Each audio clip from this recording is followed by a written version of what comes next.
During the pandemic of 2020 and 2021, with job losses and business closures, millions of Americans are facing empty refrigerators and cupboards. Some people are having to skip meals so their children can eat. Others are dependent on cheap, poor-quality food that lacks nutrition. Those dealing with hunger say they've not seen anything like this in the U.S., even during the recession of 2007 to 2009. As expected, the first place many Americans are finding relief are neighborhood food pantries, most connected to large networks of nonprofits.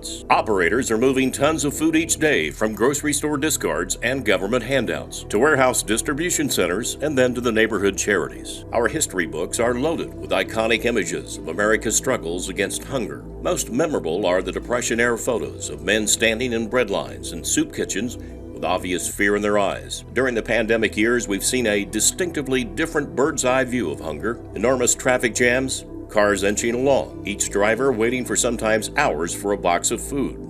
From California, Texas, Ohio, Florida, and all points in between, thousands of vehicles full of hungry people are lined up for miles. In New York and other large cities, Americans stand waiting for blocks on end. Their stories are all too familiar. Their factories and industries closed. Their businesses laid them off. Their hours were cut, and many came down with COVID-19. Because many small stores and restaurants closed when the pandemic arrived, their paychecks shrank or disappeared altogether as unemployment skyrocketed to 14.7%, a rate not seen in almost a century. Food banks almost immediately felt the pressure to help. As the pandemic raged, Feeding America, the largest anti-hunger organization, scrambled to keep up when states locked down and schools, many offering free breakfasts and lunches, closed down. In late March, 20% of the organization's 200 food pantries were in risk of running out of food. They've seen a 60% average increase in food bank users during the pandemic. About 4 in 10 are new recipients. Food banks distributed nearly 57% more food in the third quarter of 2020 compared to the same period in 2019.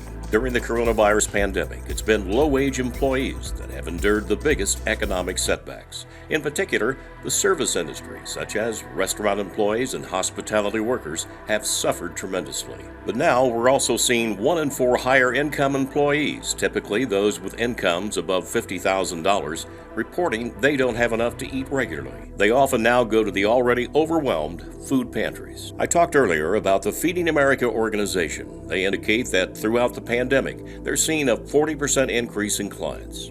Some food banks have been forced to close because of their inability to obtain food and enough volunteers. Grocery stores haven't had as much food to donate because of their customer demands, and some have raised their prices to pantries if they try to buy food. With all the unemployment, we've seen the expected rise in people not being able to pay their rent and utilities. 21% of families with children have fallen behind on rent. 29% of black families and 17% of Hispanic renters are struggling with rent and utilities. Close to 12 million renters owe an average of $5,850 in back rent and utilities as of January 2021. Economists say the data continues to show a deepening financial disaster for many families as the pandemic continues to shut off work opportunities. We'll see if things can improve for American families, but with an uncertain virus and restrictions still happening as of January 2021, it may take a long time for things to get better.